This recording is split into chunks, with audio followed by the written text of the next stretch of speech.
And now you can. All right. Um, now hold on. Okay, yeah, it says it is on my end too. Okay. All right. Well, James, it's good to meet you. And for everybody who doesn't know, this is James Robert Cordiner, and he has the YouTube channel Voluntaryist Academy and also a website by the same name. So I guess the best place to start would be to have you explain to people what exactly Voluntaryist Academy is. All right, cool. Yeah, thanks for having me here. This is great. I'm glad to meet you. We've had a lot of pleasant encounters on social media, you and I, and I'm happy to put a Yeah, face to the we name. see eye to eye on a lot of things, I think. So I think so. yeah. But yeah, let's dive right in. So, my name is James Cordiner. Been in the content creation uh, arena since about late 2019 and started to really dive in during the pandemic 2021. And here we are with my new project, Voluntaryist Academy. And so, what is Voluntaryist Academy? Um, So I'd like to start off by just kind of explaining, a little bit about voluntarism itself. I have done a lot of research over the years on the steps that are going to be necessary in order for us to be able to, as a whole, as a large group of individuals, to what will be necessary for us to achieve freedom, right? And a lot of the slavery that we have is because none of us can really act right. So, I mean, I'm getting way ahead of myself already. Voluntarism, it leads to real freedom. And so voluntarism is it's the social philosophy that all forms of human association should be voluntary and based on the non-aggression principle. We can call that the NAP or the NAP. It, that this is the principle that posits that any initiation of violence on peaceful people is illegitimate, no matter what the outcome. However, it's not about pacifism. Okay, it Right. allows the use of force to defend yourself Hmm. or to defend others in their time of need. You can defend yourself, your property. Your own body is your own property, and so is basically is just the proposition that interactions in which both parties consent are universally preferable to interactions in which one party coerces the other. Okay. Right. So, kind of just to sum it up, voluntarism is the moral position which maintains that no peaceful person can justly be submitted to the control of others in the absence of his or her own consent. So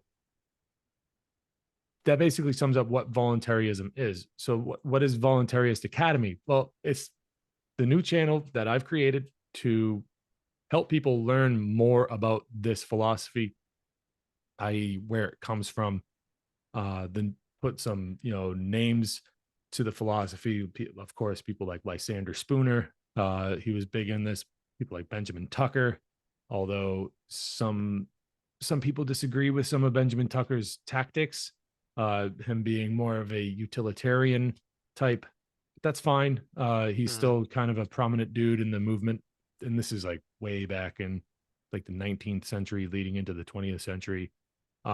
Voluntarism itself is a term coined by a man named Aubryn Herbert. He's largely thought to be the father of voluntarism.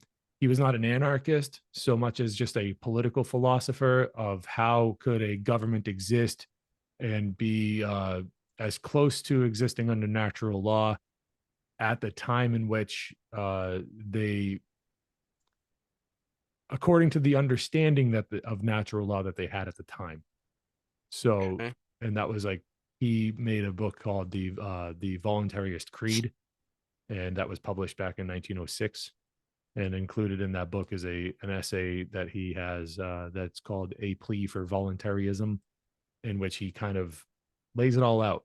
Do we really want a government that does all these things, the things that the government was doing at the time? In which he explicitly says that he disagrees with anarchism, but at the time, anarchism was not what we know it to be today. Right, right. At that time, anarchism was largely a socialist movement coming out of the Bolshevik Revolution and Mm, spreading out, kind of uh, spreading west from Russia and from the East Bloc of like Germany, and coming more toward the the island of England and all those places there.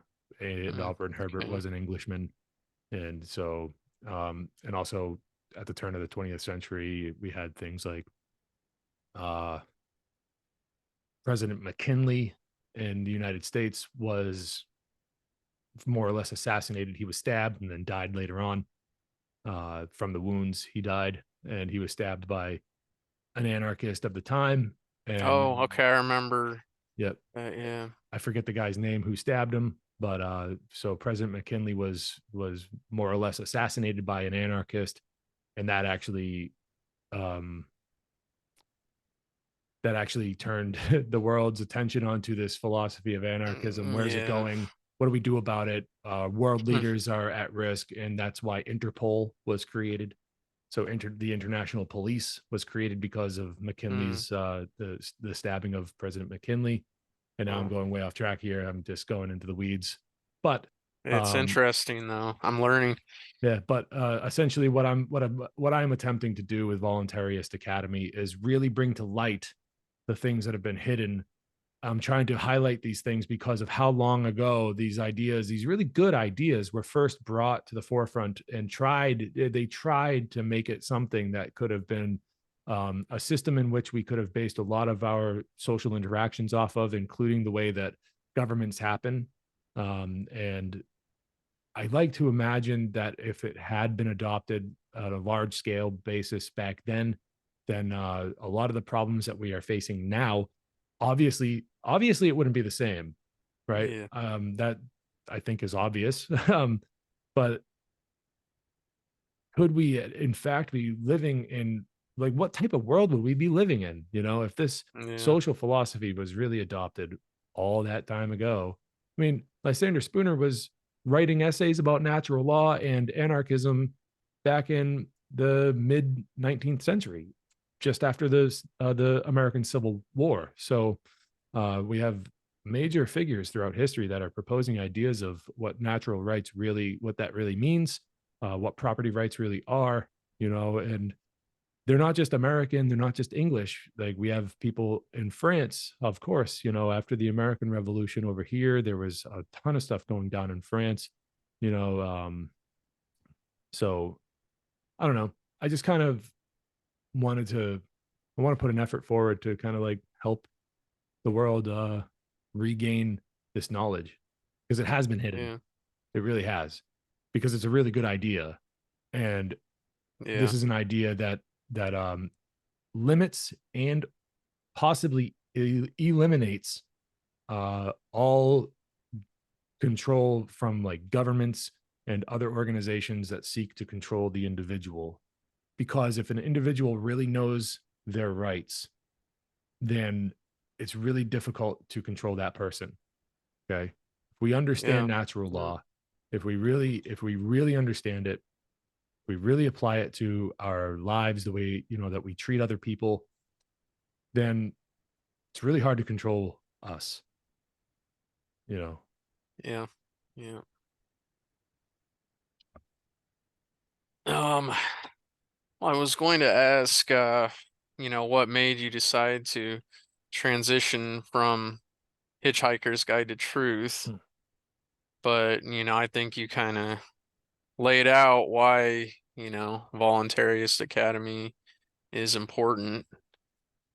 Well, there is a And there really, I could have done all this with a Hitchhiker's Guide to Truth. yeah, Unfortunately, the the branding and all, it was mm, a lot of disparate pieces with all of the different things that I had going on. last year. Yeah. And by that, I mean, I had a website that was great. I enjoyed building it, but it wasn't the same name as the podcast. And even the podcast, I really enjoyed the time I spent doing that podcast.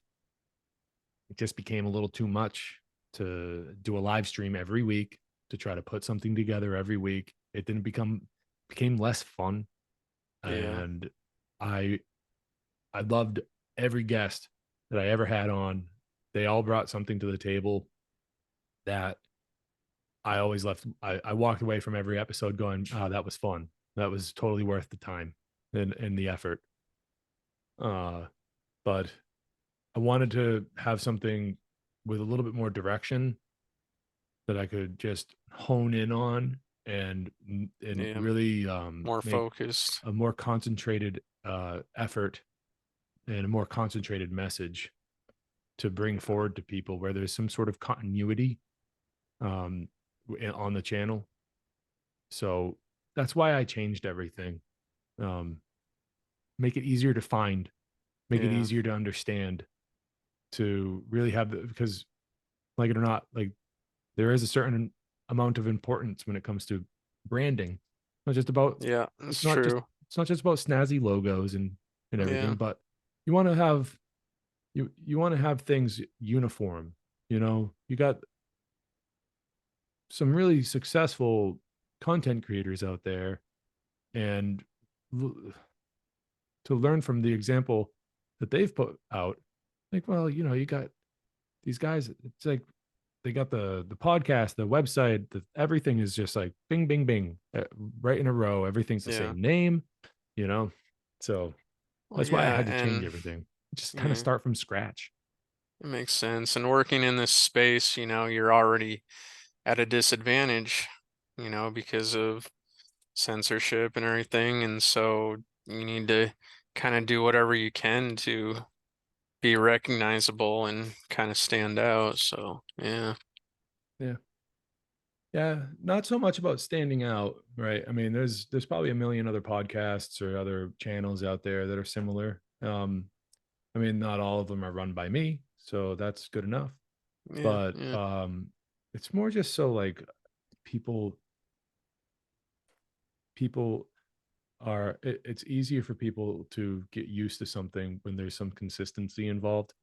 Right. Right. It's almost like I'm helping along their I'm helping them find the channels and everything, a whole lot easier, just by taking out all the ambiguity, the confusion of like, oh, it's the website. Oh. Yeah. So Yeah.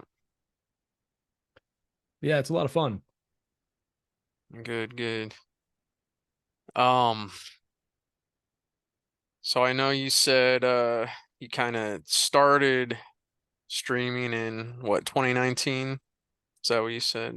Or Content creation in 2019. I yeah. started streaming, doing a live show in late 2021, and it wasn't every single week, but we hit it.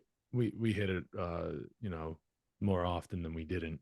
Yeah. But I was the producer, I was the webmaster, I was the showrunner, I was the guy, the host, the everything. I went and found the guests.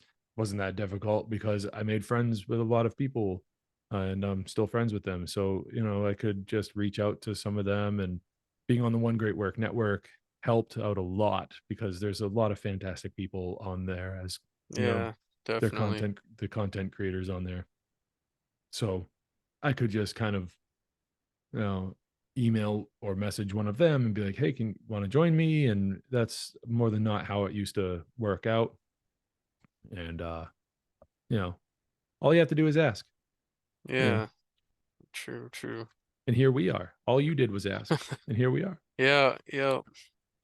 Yeah, I know. This is really cool because, I'm pretty familiar with, some of your work, and, you know, I watch a lot of the, different creators on One Great Work Network, and yeah, so this is really cool. Um, So I wanted to ask, what are your thoughts on common law and the whole state national movement, if you're familiar at all with that? Do you think there's anything to it, or do you think that maybe it's just kind of trying to change the meanings of words to suit, what people want them to?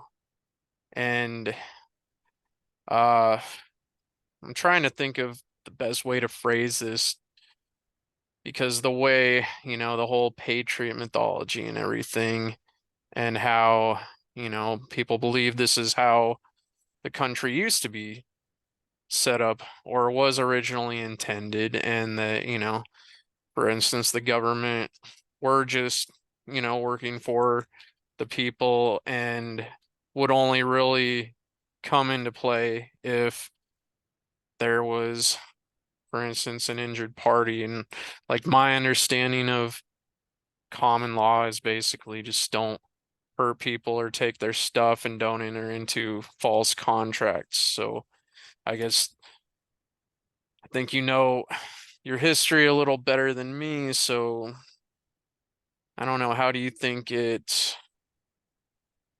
ties to the actual founding of this country, or do you think there was always kind of an invisible hand or government as we know it today involved in some capacity? Well, I would say that the what you refer to as like an invisible hand, I think has been at play for a very, very long time. I think that there's been organizations out there that have kind of usurped people's natural law rights for a way for them to kind of gain something in or out of life, gain something in life or gain something out of life uh, through violent means and kind of just taking advantage of others. So those groups have existed for a very, very long time. If we're going to sit here in 2024 and think that an ancient group of an ancient religion couldn't have found a way to exist underground all of these, all of these centuries, these millennia, I think it'd be pretty naive at this point to think that that's not possible. You would think that, wouldn't you? Okay, so like it's completely, what I'm saying is that it's completely possible for some ancient blood cult to have existed for all this time under the surface where no one can see them or right under our noses, but they're called something else. They Yeah. infiltrated some group like the Freemasons, or they infiltrated some religion like Catholicism, or they did something down the line where there was a rebranding, but it's been this blood cult the whole time. That's possible, 100%. Yeah. And so yes, invisible hand all the way. I don't get paranoid about it. I don't think too hard about it. I just know that with voluntary action, if we adopt this in our own individual life, then we're taking it in our own hands instead of an Yep. invisible one, and Yep. saying, I choose with my free will not to violate the rights of my neighbors and the other people that I come into contact with on any given day, in any given place, at any given time. Okay. So if we want to talk about common law, fine. An effort to write down on a piece of paper what we understand as natural law, or some sort of formal agreement of in this jurisdiction, that's fine. It's when you stop people from being able to leave that jurisdiction and go find Right. someplace else to live, where they can live according to their own life, so long as they're not harming anybody, right? Now you're the one creating harm. You've impeded their ability to live their own life and to find their own destiny and to do all the things that their pursuit of happiness dictates for them to do. It's very, it's like a seesaw. It's a tightrope walk. Okay. This is where the conversation starts falling apart for most people, where they start thinking that, oh, well, what if my pursuit of happiness means that I'm going to come over to Tony's house and I'm going to punch him in the face? No, that's not right. That I'd be violating his rights and he'd have every right to Uh, stop me. Okay. And I have every right to try to do it, but it doesn't make, just because I can do something doesn't make it right. Okay. Like I'm not allowed by natural law rights to go and do that, but I do have the free will decision to go and do that. Does that make yeah. sense? Yep. So if we have an effort to write something down, what we need to remember is that back when these things were written down, when that was the primary mode of communicating information over the vast swaths of landscape and countries worldwide, that was an acceptable form of communicating information. It was the only way we could do it. You write a letter, you send it on a boat, and 3 months later it gets to the recipient, right? So we had to write things down. We had to make sure that things were communicated that way. what Yep. Yep. what when it starts to become a little iffy, when it starts to become a little, outside the boundaries of natural laws, when people start referring to those documents as religious texts, Right. and doing it that way is not cool. All right. So by this explanation, I would say that having something like the Bill of Rights written down isn't such a big deal, but forcing other people to bend their will to that document, now that's a big deal. Yeah, All right, I because agree. it could say anything on that piece of paper, but I mean, you see where what I'm getting at there? Yeah, and then, those who will enforce whatever is on that piece of paper without using their own discretion. Yeah, I mean, yeah. yeah, yeah. So I mean, yes, these are great ideas. The What I mean is that it's a great idea to write things down. A practice in literacy, a practice, in that regard is a great thing. It's Yeah.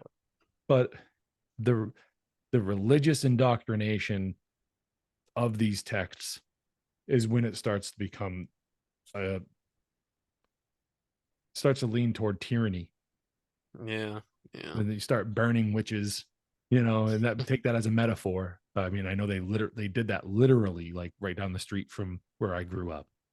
But I just um Yeah. I got no beef with people who want to, say, hey, look what I wrote this essay. What do you think? And then I can say, I think that's a good idea. Or I can say, get the fuck out of here. It's a terrible idea. You go write it over. Go, here's what I think is wrong with it. Yeah. But if they come to me and go, look at this essay I wrote, and I go, oh, okay, yeah, that's interesting. And they go, now do it. And I go, no. And they're like, well, I got this 45 that says you're going to. Right. And that's when it becomes a problem. People should be able to live in towns, and to live in comfort in whatever setting that they find themselves in, Yeah. right? And if they want to group together, and if they want to figure out a way, for some way for people to live in harmony with one another in this large group, call it a city, whatever, fine. The point, but what starts becoming wrong is when people start, violating rights of others to get their way in forms of like Yeah. taxation and law enforcement, you know, because at the end of the day, like these are just, well, these are just like, it's like they're just saying, well, this is the price for freedom. Like, no, it's not. No, it's Yeah. not. No, it's not. This is the penance. This is like the like the what do you call that? It's like the basket that they pass around in church. Like Oh, the the donation, tithings, yeah, it's like that. Like, the collection plate. Yeah. yeah, the collection Okay. plate. So I mean, It's like, but that's voluntary, so even church is better well, than is it? government.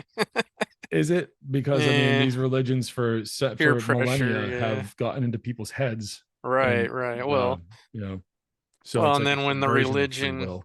Sorry, go ahead, buddy. yeah, no, but when the religion, is controlling government, and like the priest classes and all that, I mean, Yeah, yeah, that's a good point because like what was it, King Henry, when they signed the Magna Carta, and then like shortly thereafter there's some other documents that I think it was Henry, and then the church found out, and like the Pope paid Henry a visit, and he's like, hey, if you want to stay king, I forget, I'm butchering this, but like there's somewhere down the line where like a king of England, I think it was Henry, was did something and gave a lot of power to the people, and the Pope showed up and was like, "You're not allowed to do that. I told you you can be king. Don't forget who told you you can be king." Uh, And I then mean, he that had was to when give. they did it out in the open. Like, Oh, or hey, was what are that? you gonna do about it? Yeah. Anyways, I might be getting that all mixed up. I know there's a king in history where that happened. That happened to him. Anyways, it could have been someone in France for all I know. Okay. So I know you're a big advocate for homeschooling and also have appreciation for the work of John Taylor Gatto. So I wanted to ask, where do you think the fine line is between giving your kids the freedom to make their own choices as individual beings versus keeping them protected? Or, in other words, how would parenting from a natural law perspective look different than what we might consider traditional parenting? That's a very great question. That is an awesome question.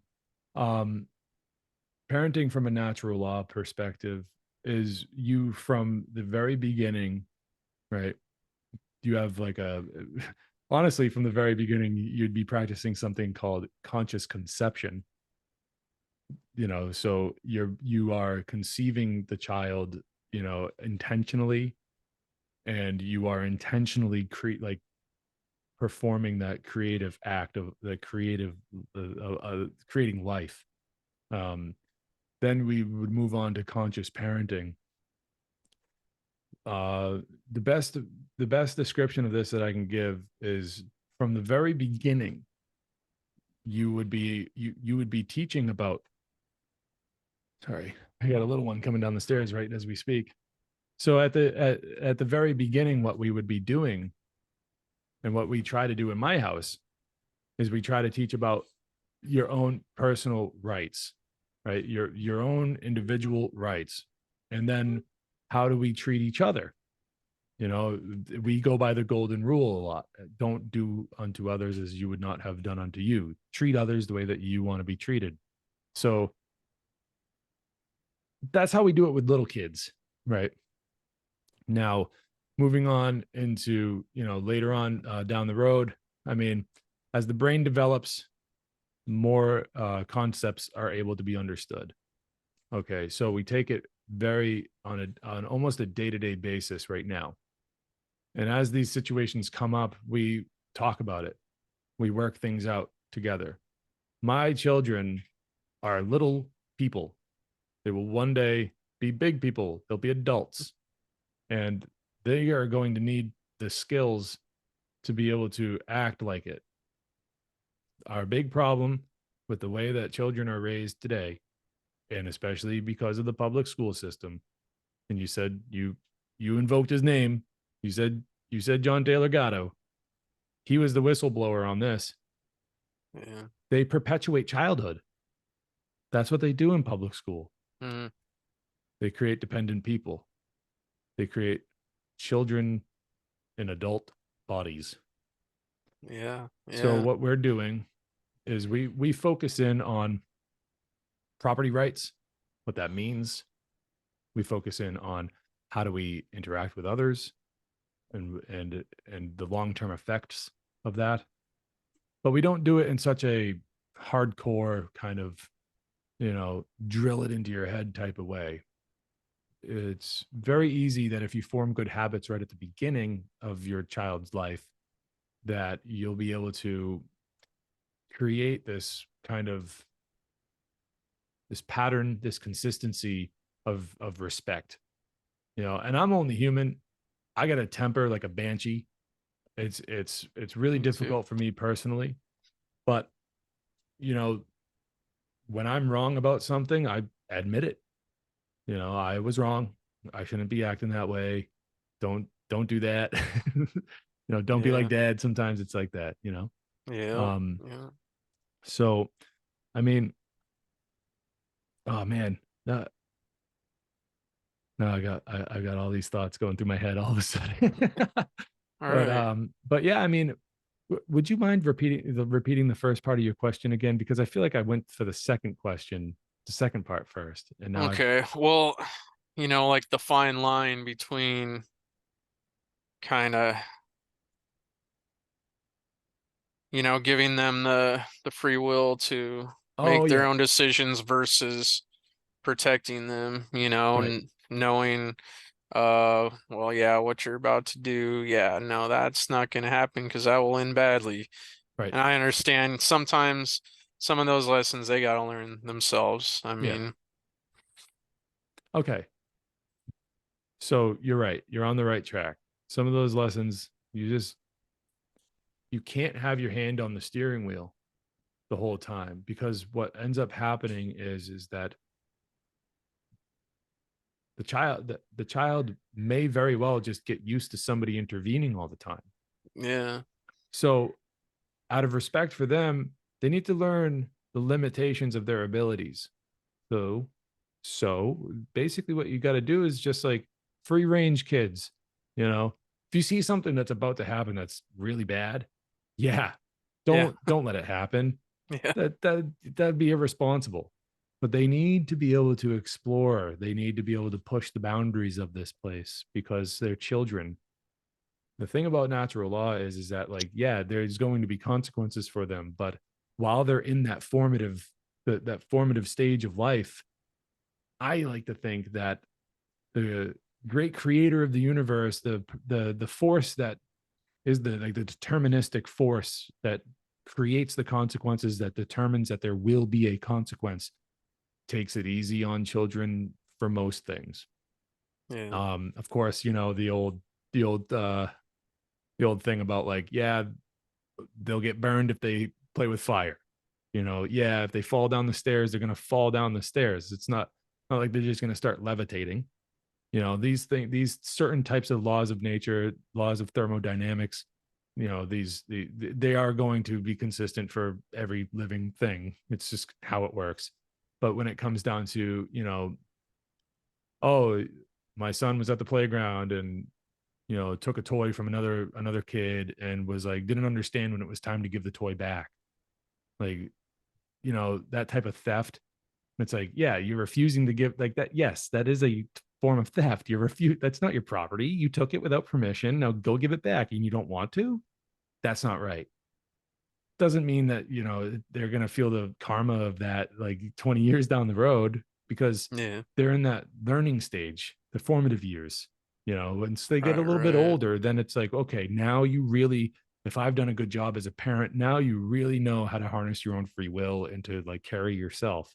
So, um, the fine line exists when it comes to real bodily harm, and is it going to happen? I'm not a big fan, but I think that I mean, personally, like, I don't like getting hurt, but, like, there's some character building when it comes to, like, skinned knees, and Yeah, maybe a bruise here and there. You fell down on your bike and you got the wind knocked out of you.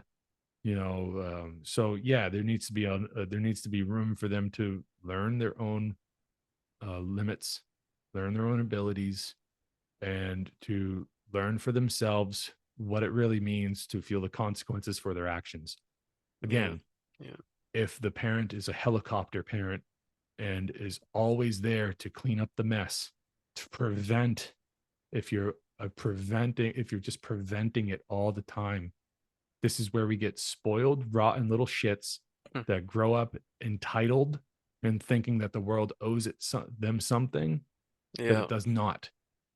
And so, in order for us to circumvent that, you need to just let go of the wheel.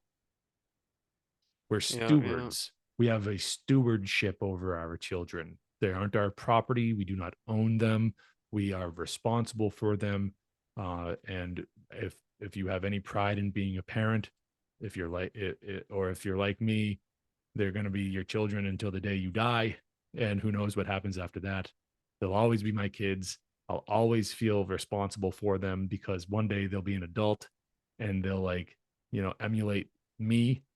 Maybe my son will emulate me when he grows up, and I'll be the role model for him as a man, you know? So in that respect, yeah, I bear a lot of responsibility for the way my children turn out. But in another respect, at some point, they are going to have to learn how to make decisions on their own. And if I'm always making them for them, oh, that's a mess. That's a messy person. Right. Yeah, that makes sense. Making decisions is a skill in and of itself. I mean, it's Yeah. yeah. So on one of the recent episodes of your show, you mentioned calmness as being one of the steps towards becoming a voluntarist. Are there any methods that you've used personally in order to achieve that state that you've had success with? Um, well, this comes from years and years of trial and error and years of just having to have a serious amount of self-reflection. I, throughout my childhood, into my teenage years, and into my early 20s, was a very, very destructive person. I don't like admitting that, but it is the truth. I've always had a sense of kind of, right and wrong. However, I lacked the ability to physically control my own body. And I had to figure it out. Um, I like to think that in my early years, maybe I could have had better role models. But at some point, like I mentioned in our the previous line of thought, yeah, I had to take responsibility for my own actions. Yeah. So after about 20 years of of not having the greatest self control, I realized that uh, well, first of all, for me personally, drinking and drug use was a huge influence on my own ability to control myself. Then after that was my lack of understanding of myself, and my inner thoughts and emotions were out of whack, and that manifested in terrible actions. In order to achieve a state of calmness, I've practiced I practice like breathing techniques, and then just really just hammering it into myself that if I'm not practicing some sort of self control, then I'm a weak person and I'm not even a man. So I had to adopt a style of just really trying to just not scream at the top of my lungs, not punch holes in walls, things that I Hmm. mean, you know, I can uh, relate. and so in recent times, and again, my temper does flare up, and it still kind of peeks out from behind the curtain every now and again, and but for the most part, I I practice some breathing techniques. I've learned how to walk away. Okay, that was a big thing too. Well, just walk away, keep my mouth shut. Yeah. Think about it. Do you really want to say that right now? That's what I ask Right, myself. Do right. you really want to say that right now? Yeah, maybe maybe you're visibly angry, and maybe like you got that tone of voice that really expresses that, but do you really want to, start that? No, no, you don't. So just chill. Um, I'm 35 years old. I have two children, and our family is very, very healthy. And there's a lot of love in my family that my wife and I have created. So that keeps me going. That helps me find a little bit of more of a center, something to fight for, a sense of Yeah. purpose. So, but that inspires calmness too, is having a sense of purpose. Um, and then I mentioned my age because you start getting up to this age, and after living a life like I've lived, I've seen a lot of people go, and I've seen some people go at very early ages. So my questions of my own mortality come to mind from time to time, and I just think to myself, is this really how you want to live for the rest of your life? Because you could be very easy, or maybe you like to challenge yourself and to like try to change instead of just I don't know, getting instead of just being like a dry drunk. Are you familiar with that Yeah. term? Dry drunk. Remind me. So a dry drunk is basically somebody who was a raging alcoholic and did all these terrible things. Maybe was like, let's picture a guy who drinks every day and he gets drunk and he's a jerk. All right. And then he gets sober, but the only thing he stopped doing was drinking. He didn't stop being a jerk. He didn't do Mm, any work on himself to really like change the way he treated people, you know. okay. And so that's what basically like what a dry drunk is. The only thing you changed was you stopped drinking. Yeah. Everything Okay. else has stayed the same. So uh I don't want to be that. Yeah, for You sure. know. For sure. And so now here we are, and I'm just trying to honestly just live honestly. Try to be a good role model for my son, you know, because he's looking at me and seeing how a man acts, you know. And then I have Yeah. a daughter, and you know, say she wants to go out and find herself a man later on in her life. Well, maybe she bases that character on me, you know. Yeah. And man, that's a tricky situation. So out of respect for them and Yeah. out of for my wife too, she don't deserve that. So I mean, uh, back to your question, like so, yeah. So a lot of self reflection got me to that point where, like, yeah, you need to be able to express your emotions, yes, but there's a manner in which to do it where you're Right. you're in control, you know, where like you're still calm, but you know, you're able to express your anger in a healthy way. You know, that's why wanted to point out that righteous indignation. There's nothing, you know, that's the reason why it's called righteous indignation is because you're right to be angry, you know. So it's not about pacifism, letting people just stay. It's not supposed to be some new age bullshit, you know, that and Yeah. so but yeah, that's what works for me, you know. Awesome. Yeah. Okay. All right. Um, what are some occult teachings or authors or teachers that you found to be most valuable to you personally? Um my best friend Sean McCann Okay. of Wake the Dead. He has a Yeah. podcast called Wake the Dead. He's a content creator on the One Great Yeah, I Work like Network. Sean. He's cool. He's been like a really good friend of mine since 2003, and he has taught me an immense amount of information when it comes to the occult. Okay. Immediately after him, of course, I can't help but think about Mark Passio of What on Earth is Happening. He's also the guy who created the One Great Work Network. Um, his teachings of the occult have also been just it's probably some of the best. Yeah. I have another friend. So I don't really go to too many authors when it comes to this because for me personally, the occult writings tend to be a little bit it's tough for me to Like get through. dry or It's tough for me to get through. I can say that that's the best I can say about it. yeah, I can see what you mean there. I mean, A I have lot of it is old, and just yeah, kind of written in a different almost right, language almost, but right. I mean, I have tons of books that are on topics that have been occulted, right? But if we're talking about yeah. things, you know, if we're talking about like, you know, ancient teachings of, you know, the Kabbalah or things like that, you know, Freemasonry. Like I have books on that. It's just really tough to get through. So Yeah. I defer to my friends, you know, Brandon Martin, Oh of, yeah, you know, he knows his stuff. yeah. So like these guys, I'll just go listen to some of their presentations.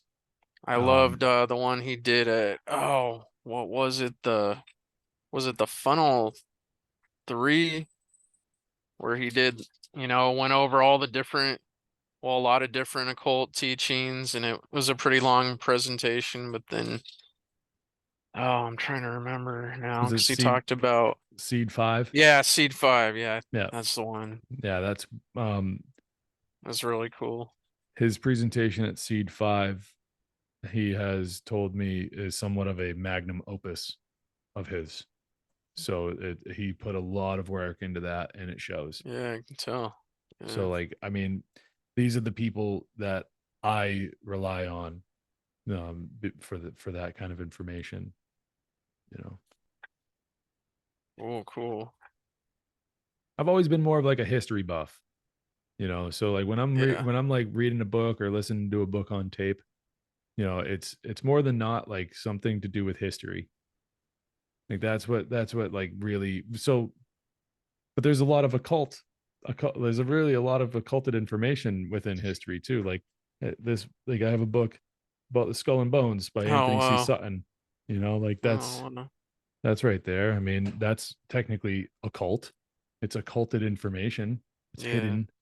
I have books about how the British Empire built Freemason lodges all over the planet, and then those lodges turned into military bases, and like how that whole process happened. Oh, wow. I have a book over there by Moses Hess, and he it's called The Revival of Israel, and it's all about it's like just how the heck would they set up a Zionist the Zionist state of Israel in the Middle East, and a lot of that information is technically occult information. So you can find it Yeah, anywhere. yeah.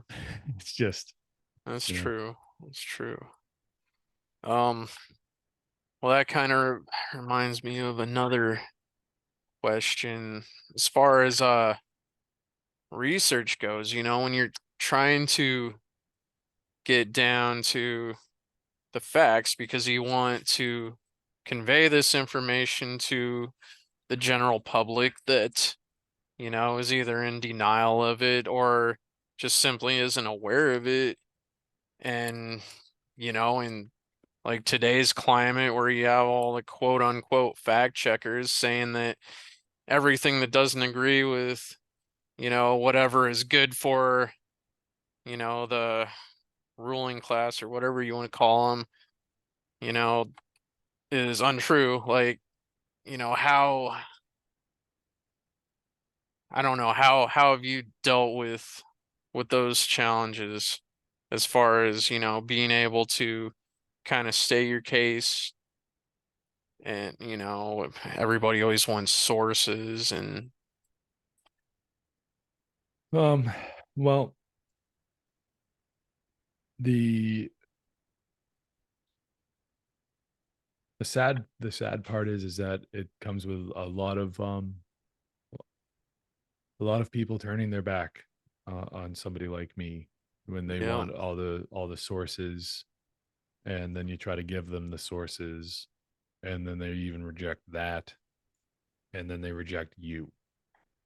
um I have lost the associations with different family members because of the things I found out about the pandemic very early on, and how loud I was about it. I wasn't always spot on, accurate with the things I was saying, and sometimes it sounded like the ravings of a madman.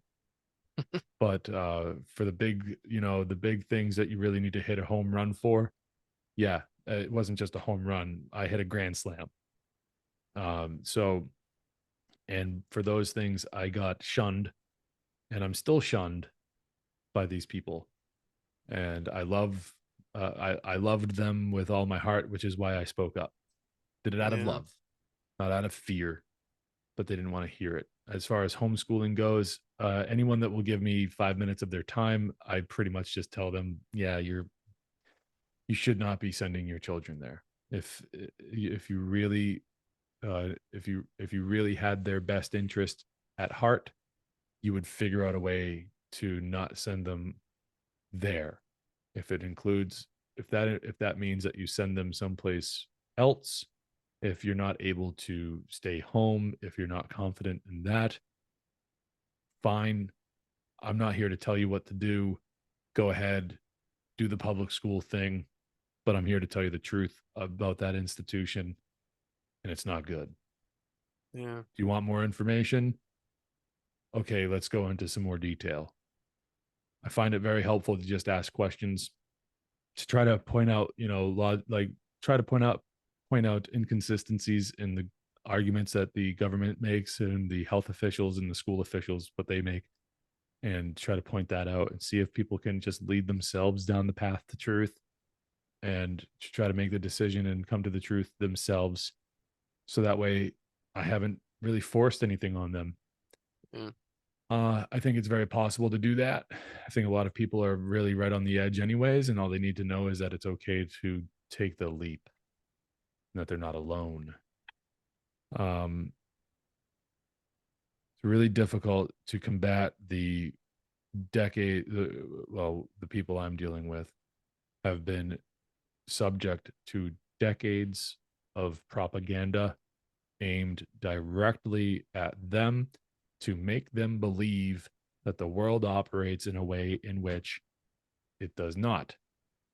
So when you're challenging that belief system and you're shattering that worldview, it can be very it can lead the person whose worldview is being shattered, it can lead them into a stage of crippling anxiety.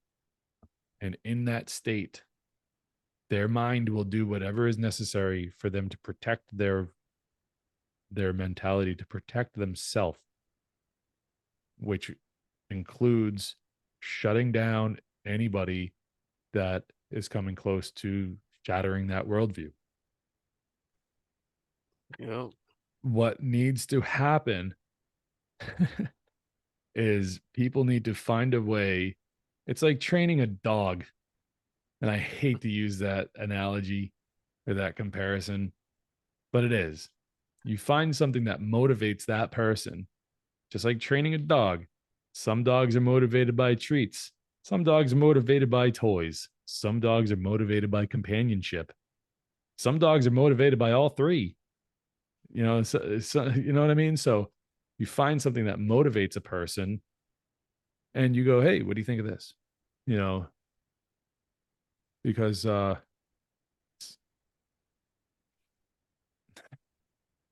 man, it gets me down in the dumps to think about it. But it's almost too late, you know. So we kind of have to man, it's tough to say this. There comes a time where the ones who know have to leave behind the ones who don't. The ones who continue to refuse to even entertain the thought that perhaps they've been lied Yeah. to their entire lives and that they're contributing to a system of violence that will perpetuate until the world explodes. Do you think that any amount of logic or facts can change a person's mind, or do you think it's kind of something that just, you know, I don't like to use the term waking up, but it's just something that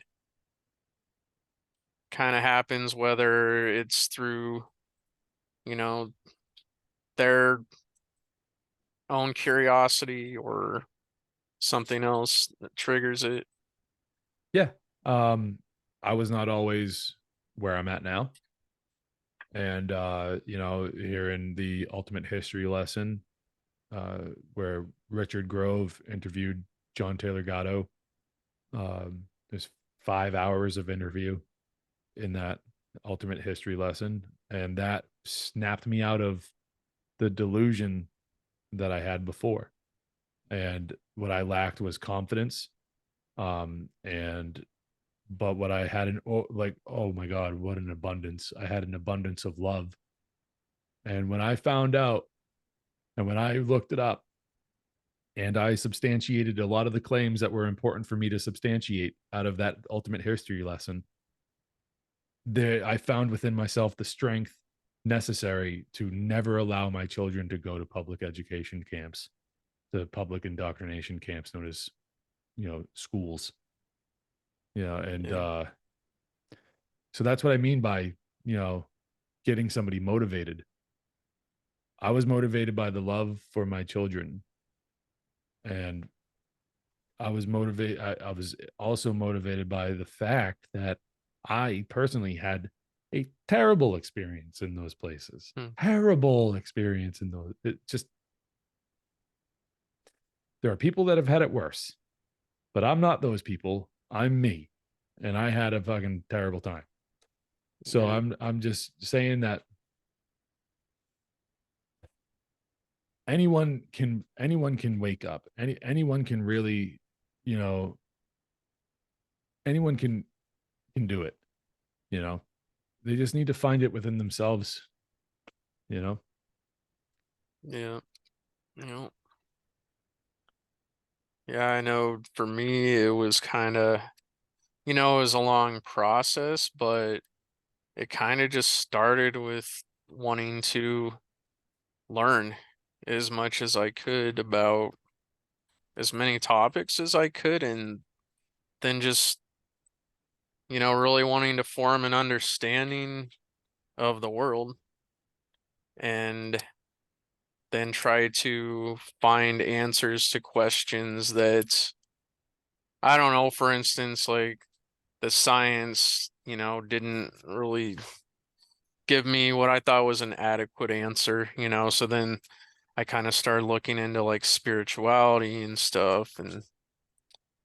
But yeah, I mean, it was a long process for me, so I don't think there was anything that really triggered it. But you know, I I don't know, not everybody is that curious for whatever reason, Yeah. but or some people are just kind of happy with, the answers that they are given. And Well, a lot of people feel demoralized. They feel alone, you know. That's how I felt.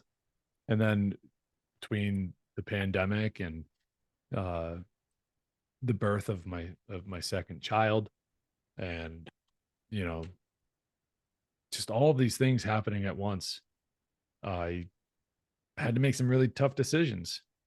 And I've been exploring these ideas and topics for a very, very long time. I've been against outward authority for almost my entire life since I can mm, remember. I've always had a really weird feeling about, just straight up doing what I'm told to do just because I was told to do it.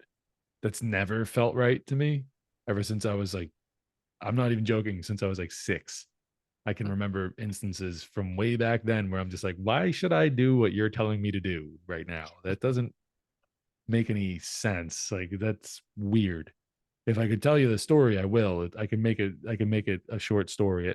yeah, Maybe you've sure. maybe if you've heard me say this story before. Um, I love telling this story, but so when I was in kindergarten, I we had this story time mat, like, rug, and uh on the perimeter of the rug were strips of tape, and on each strip of tape was one of the names of the children in the class. Mm, And during story time, we'd have to sit on the strip of tape that had our name on it. Right. And one day I didn't want to sit on my strip of tape. I wanted to sit on a different strip of tape. And the teacher was like, no, you have to sit over there where your name is. And I said to her, I said, why does it matter where I sit? I'm still going to sit and listen to the story. It shouldn't matter where I sit. And the look on her face was that of sheer logic terror. ball. That it was of terror. I look back on it in my memory and I'm just like, no, that's the look of somebody who's terrified. Like, how do I answer this question? I never expected a 6-year-old to say this to me. What if all the other kids start joining in? We're gonna lose control of this class. And I just, eventually I did sit where I was supposed to, because the public shaming rituals and everything. I didn't want to feel like, oh, well, if you Yeah. don't sit, then we can't start the story. And then all the rest of the kids are like, oh, boo. And now I'm like, oh, you know, so that was the outcome of that. But I spoke up. I felt that inside way back then, way back in like 1994. I'm like, no, Yeah. fuck your authority. Like, and so, I mean, that has always been a very big part of my life. But growing up, through all of the different tactics of public shaming rituals in the public like the social shaming, being teased, moving all the time, like the way my life panned out through my childhood into my teenage years, my confidence was not where it should have been. And I man, I point the finger at a lot of things, because I wasn't in control of my own life back in those days. So there I do have the right to point my finger at things and say, no, that's the reason why. It had nothing to do with me. If I could have, I would have stayed in the one place. I would have done all these I had dreams of that. But I was Yeah. moved around. I was bullied. I was shamed. I was all these things that were outside of the realm of my control. And I just had to suffer through them. And again, other people had it worse, but I'm not other people. I am me. So voila, here I am all these years later. And when it came down to the health and the stability of both physically and mentally of my own children, and I'm sitting here looking at the future that I'm going to put my children into these schools that treated me so terribly. And okay, well, just because I had a tough time doesn't mean they're going to have a tough time, right? But those are my kids; they're my responsibility. Right. Like, so this is like where I got the motivation. Where I got out of my own way and started, really trying to make a difference. And I hope that answers your question. Yeah, yeah, definitely. Um, so are there any things you like to do when you're not doing this work to kind of recharge or depressurize yourself from just all the chaos, all the Yeah, I mean, I like to skateboard. I've just recently kind of revived my love for skateboarding. oh, that's uh, cool. I mean, I always love watching skate videos and everything, but like actually going out and doing it myself, yeah, this summer, this spring, I've kind of gotten back on the board, and I'm starting to get my legs back under me in that regard. Um, I have my I have my acoustic guitar right here Nice. next to my desk now. So I'm starting to pluck away at that a little bit more. Um, just have some artistic endeavors, you know. I I work a whole hell of a lot. Uh we have one income here, and so You drive a truck, right? I do. I drive a Hmm. garbage truck, Oh, and cool. it's not a very fulfilling job in terms of like artistic endeavors and feeling a sense of, real accomplishment. But it certainly helps pay for the bills. Yeah. Um, and for that, I'm grateful, and I work hard at it, and I've been doing it for a long time. I wish I could be home more, Yeah, of course. be Yeah. around my kids more, but we got to just, figure it out as time comes, as time goes, and just. But I went through the autonomy course, season That's 10. awesome. I'm a season 10 graduate of autonomy. That's hosted by Richard Grove. And if anybody's interested in that, you can find a link on the homepage of Voluntaryist Academy. So, just to shout out my own website there. Yeah. No, that's Yeah. something I would love to do one of these days too. Yeah. And, you Yeah. can, so, I mean, uh, the future's pretty bright. and I'm excited for it, at least for myself, my family, and everything. So, um, but yeah, I try to find joy in as many things as I possibly can. You Yeah. know, I got uh man, I love being a dad. I love seeing my kids grow up and seeing them make all the mistakes and all the learning and all the fun. My kids are wild and they're so sweet all at the same time. It's been honestly the best thing that ever happened to me. And like I know that's like a cliche thing to say, but um my parents loved me, but they didn't really know how to show it. And you know something, man, like these kids of mine, they're just they're fucking awesome.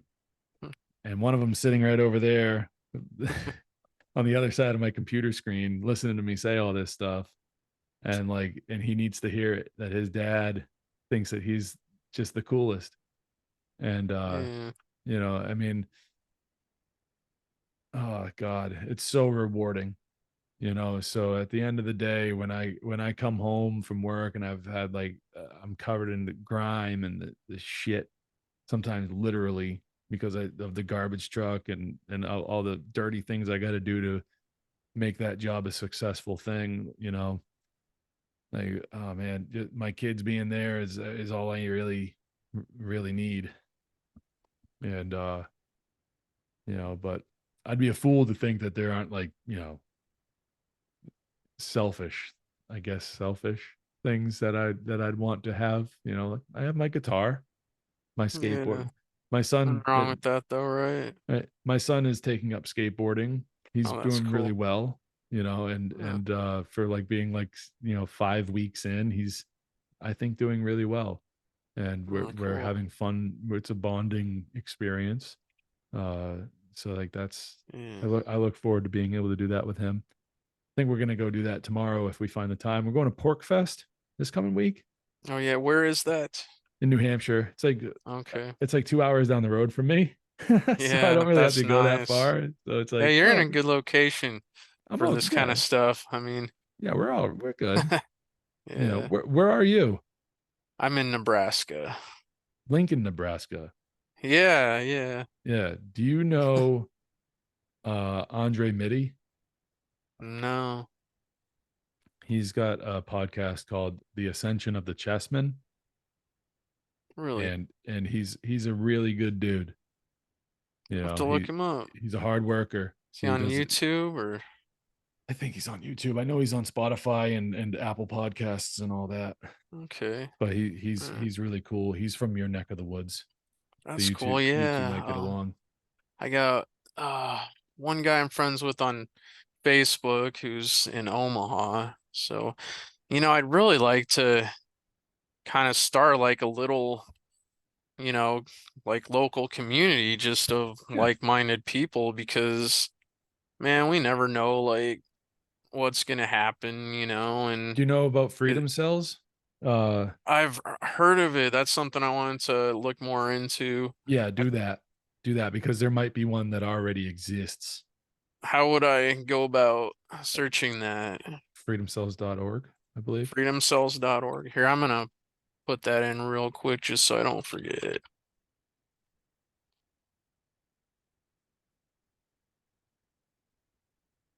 Okay, Yeah. cool. Yeah, Yeah, let's the see. Freedom Cell Network, freedomcells.org. Oh, is it showing my screen too? Nope. Oh, No, I just okay. looked it up too. Now I'm looking for. Currently Okay. there's 41,000 members. Oh, wow. Yeah, That's well, really cool. Yeah. yeah, there's over 41 almost 42,000 members. Mm, And you know, so for anyone listening to this, Freedom Cells is a project from think I know Derek Bros is a part of it, and I'm pretty sure John Bush is a part of it as well. And they had this idea that they would create a way for people to find each other online who are opposed to things like I don't know vaccine mandates and pandemic lockdowns mm, and things of that nature, and kind of participate in an exit and build type of strategy where through the Freedom Cells network, you can find different meetup groups and people in your areas that enjoy the same lifestyle as you. If you're freedom minded and disagree with a lot of the things that a tyrannical government may do, Oh, that's the really Freedom cool. Cell Okay. network is for you. Maybe I should All right. advertise for them. Yeah, because it I don't sounds know. like something we really need. Yeah. Let's see. And so I listened to Crow 777 for a while, mostly his health playlist and his law playlist, because I was kind of trying to, compare as many different, researchers in that field, because you never know who's full of it and who's actually got some good info. But somebody, I have the link somewhere, but they had a site where they could provide you with like legal forms for combating like forced vaccination and stuff. Yeah. So I forget the lady's name who was doing it, but I have it Catherine saved Austin somewhere. Fitz. Was it Catherine Austin Fitz? No, it's not someone I've heard that name. Like, The Solari but Report. That's who she is. That's what she does. okay. She's excellent. I remember at the beginning of toward the beginning of like the vaccines and everything like that, the Solari Report released a because they weren't doing any sort of informed consent type of measures with the vaccines. Um, at least not. Anyways, I don't want to get sidetracked. It was basically like an independent, informed consent document that if you had a family member who was thinking about getting the vaccine, her and her team put together this excellent packet saying like, hey, if you do this, do you understand that if something happens to you that there's no one, you can't sue anybody, like the prep act, that type of stuff, and Yeah, that was an excellent effort in, you know trying to get people to think for themselves and to make sure that they were aware that certain things, there was no guarantees or anyone coming to make right if you had like a seizure and you ended up being paralyzed or whatever worst case scenario you can imagine. But uh but yeah, I remember sending that out to a lot of people and not getting a lot of positive responses. yeah. It says the recording is paused. I just noticed that. Hopefully it wasn't paused the whole time. Oh, I got it. It's Okay. going. I got All it. right. All Yeah. right. Maybe it's just on my end because I don't know what I'm doing here. I All got it, right. dude. I think. Hopefully. If Cool, not, I cool. still enjoyed our conversation. Yeah, definitely, man. You have some really good questions, my dude.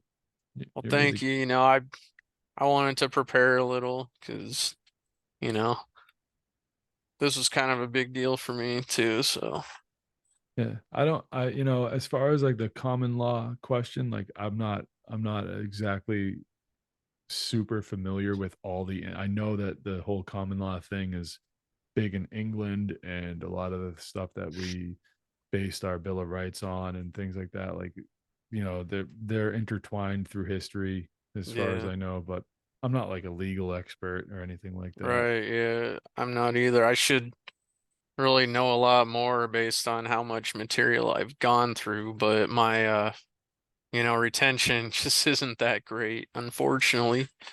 I just know that no amount of writing it down makes it true. Yeah, It can yeah, be the most truthful thing ever, but it doesn't mean that just because it's written down on some fancy document and signed by a bunch of bureaucrats, it doesn't make it true. So yeah, like I look at the natural world and the uh, the inherent rights of people from nature itself. That's inherent means that it's what we all have at birth. I understand that, and I understand that the evidence, like, it's self-evident, like harm is self-evident. You can see it. yeah, We've learned we don't need to write it down. So I mean, I don't know. I hope that part was helpful. Yeah. Yeah, I man, I love how people, say natural law is flawed, but it's like it really is just common sense. I mean, Well, it needs it to be, right? I mean, it's not common sense in the fact that like it's not sensed on a common yeah, level, you true, know. true. In order, I guess it's like um a large part of what like Thomas Paine's book, his pamphlet of common sense was like, hey, like we all know these things are wrong. Why are we tolerating it? You Hmm, know, like it was like it was a common sense of the day, you know, like our common senses are, well, I mean, unless somebody has, one of them taken from them, like, our five senses. You know what I mean? yeah, I know people that don't have all five of them, but I mean, but those are like the common senses. And then there's other ones that are like, you do you have a common sense of right and wrong? You know, yeah, you don't need, look,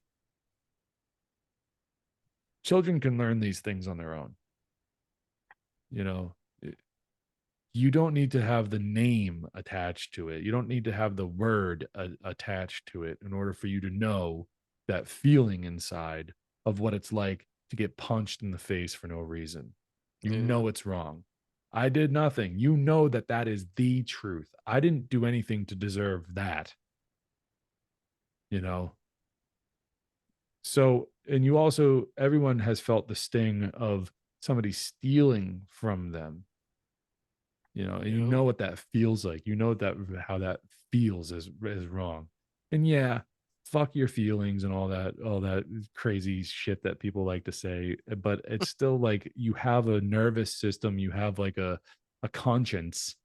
You know what yeah, that feel like, the inner thought, that like tense feeling of your chest when it's like ugh, it's like an allergic reaction to having wrong done to you. It's nice right, to right, identify those things with language and everything, but how did we get to that point where we wanted to start using language to identify the action? It's, well, we had to we had to feel that, the consequence of that action. We had to figure out, the thing that we needed to identify with language. And more than not, we use our senses to identify things, and then we use our language to give that thing a name. Okay. So the only part about our senses that isn't common anymore is the spiritual sense of that other being exists. And just because of that existence, they do not deserve to have to have to live in a condition of slavery.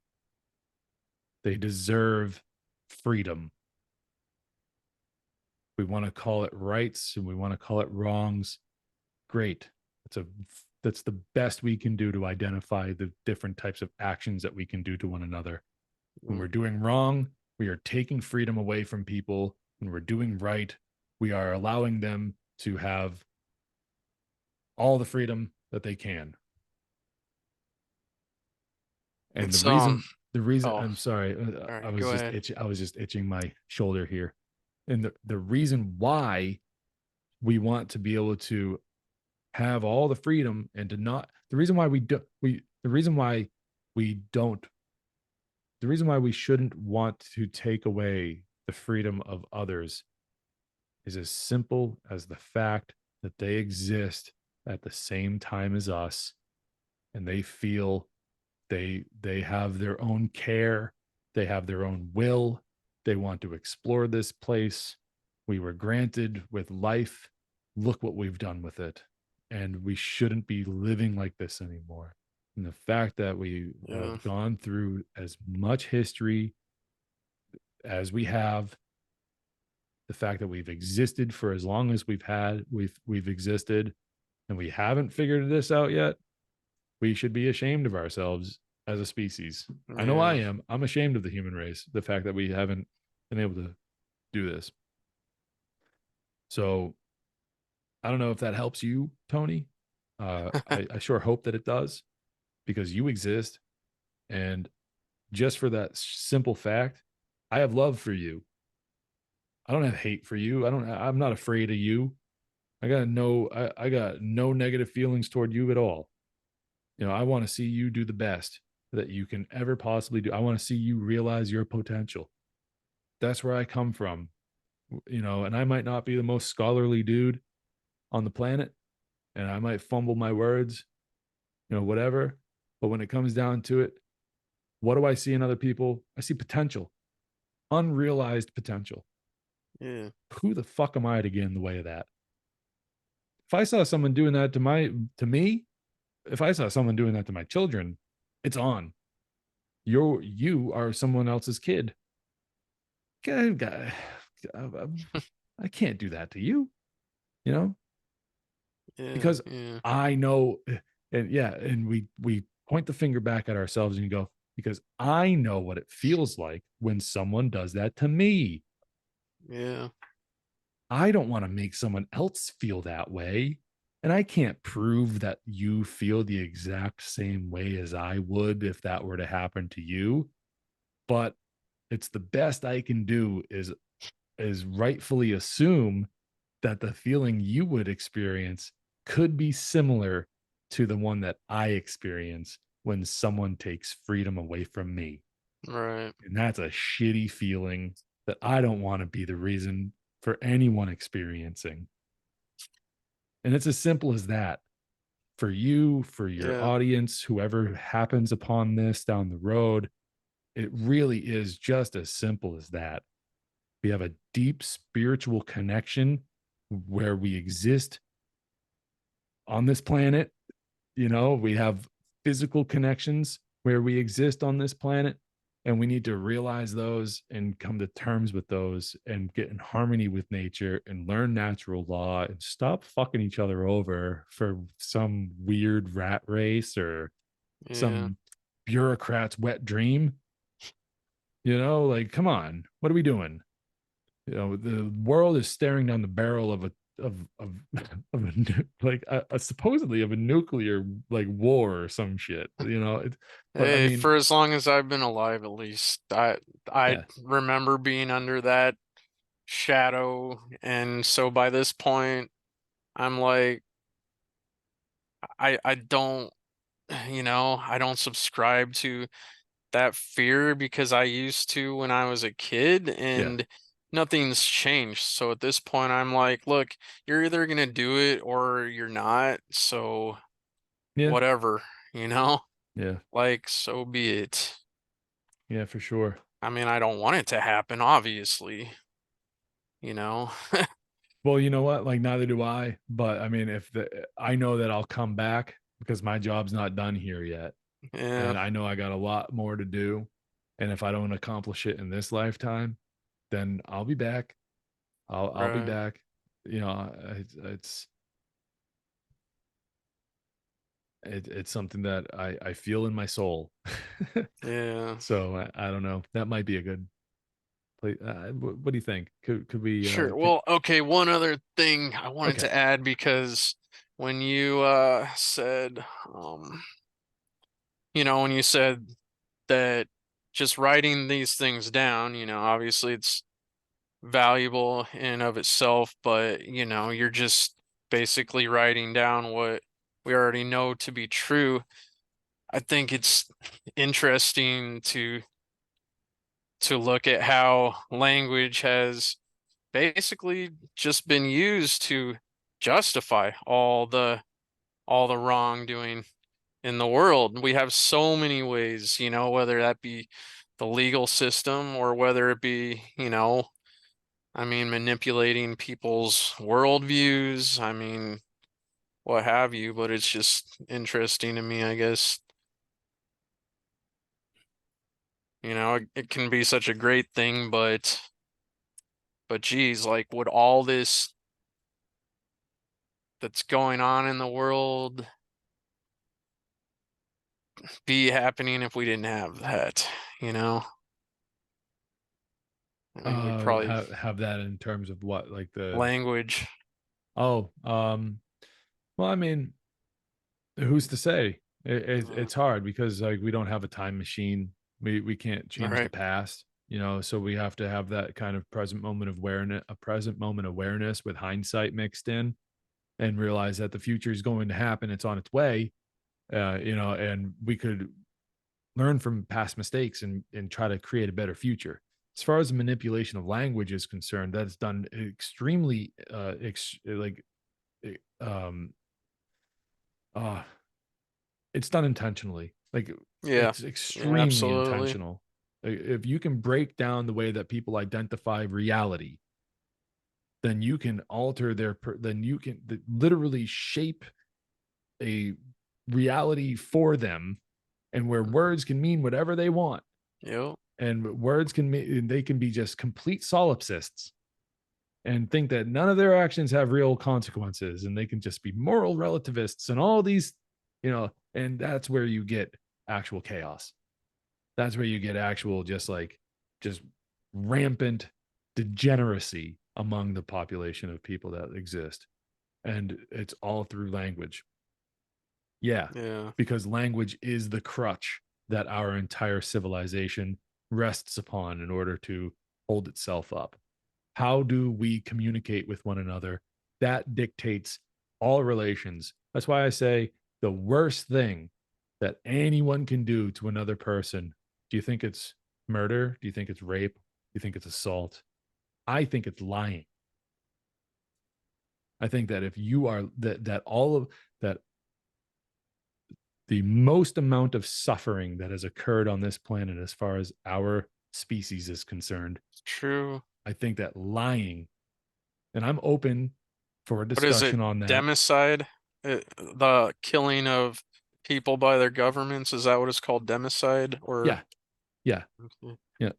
I was about to say that I'm open for a discussion on that, and my mind is open, and so is my heart, and maybe I can change my mind on my point of view with this. But I, at this moment, I think that lying is the absolute worst thing that you can do.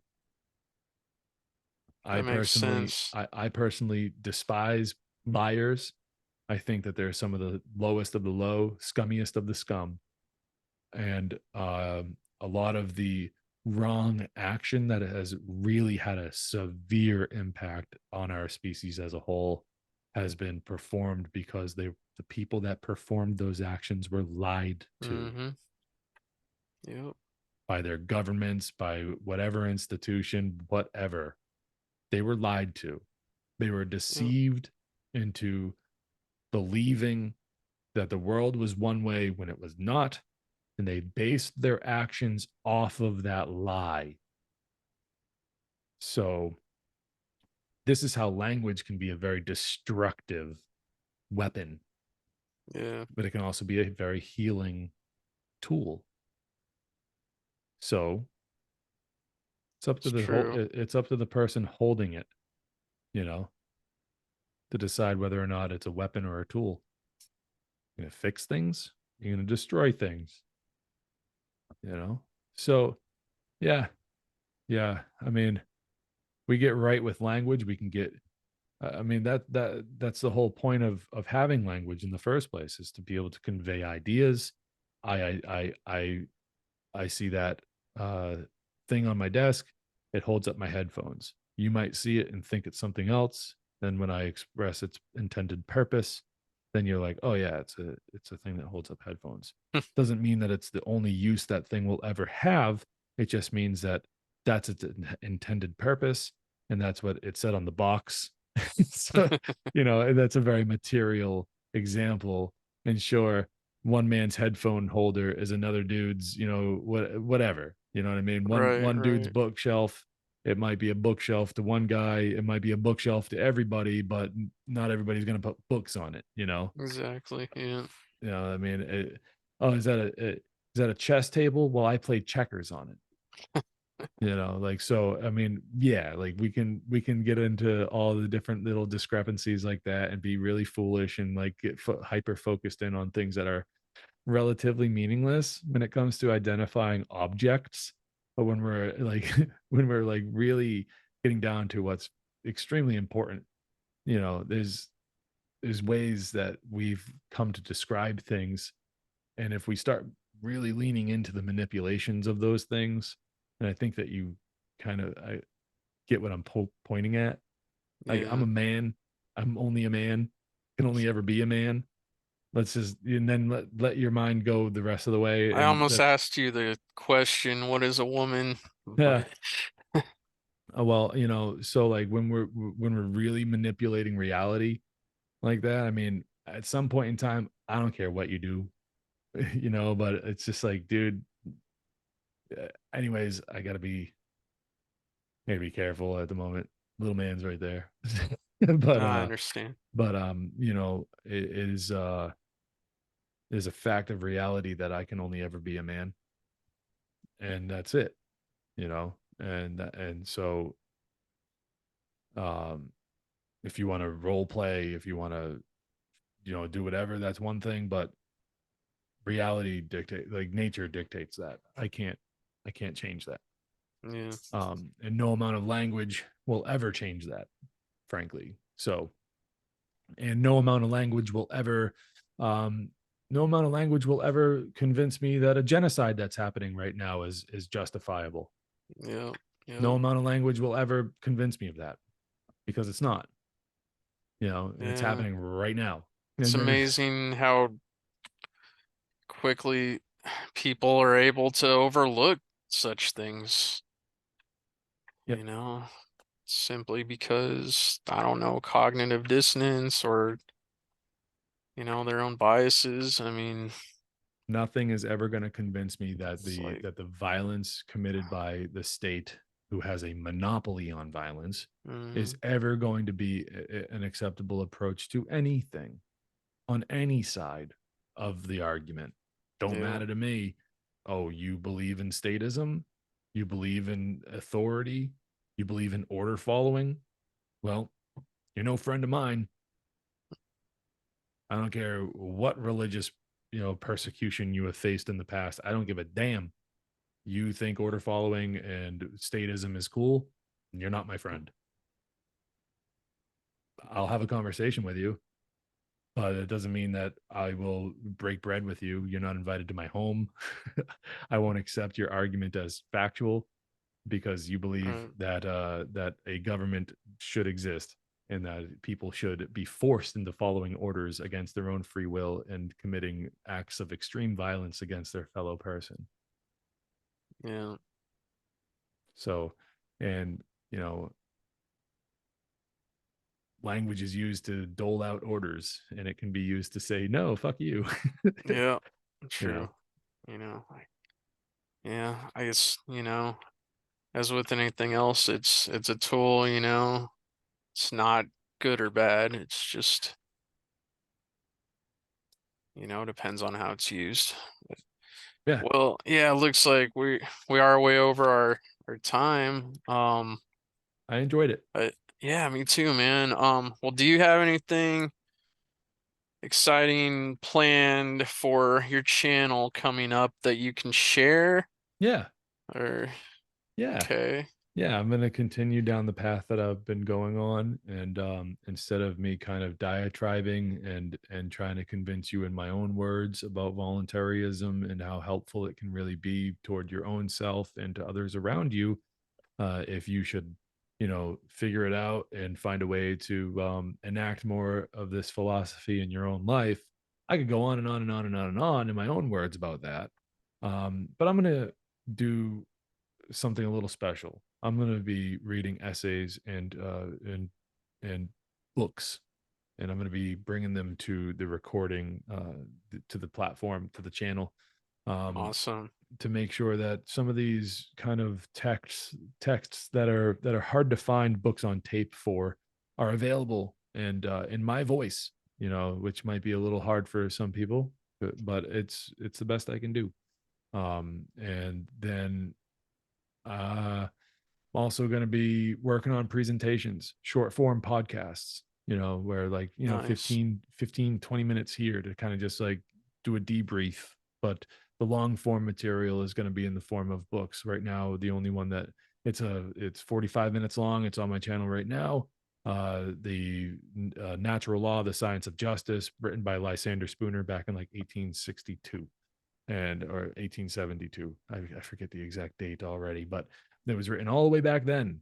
And I read that whole thing, and it's available right now at voluntaryistacademy.com, or it's on the YouTube channel Voluntaryist Academy. And right now I'm working on a production of I mentioned his name earlier, Auburn Herbert's A Plea for Voluntarism. So I'm working on Okay. that, and I'm working toward bringing to people the deliberate dumbing down of America by Charlotte Thompson Iserbeat. And I Oh, want okay. to I've heard of that. Yeah. yeah, I want to bring that to the forefront and make sure that that's available for people, and just kind of keep going with that. Keep doing amazing, like these amazing interviews with people like you, Tony. These are great questions, Thank you. man. It really challenged me and put me on the spot. And like Okay. no, man, you got a good, you got a knack for this, man. Well, thank you. Yeah, Appreciate that. but yeah, I try to take cues from some of the best, so great, man. Keep it up. yeah. Yeah, thank you. Well, hey, thanks for meeting with me, and yeah, this has been really awesome. And I don't know, man. Yeah, you enjoy the rest of your weekend. You too. All right, take care.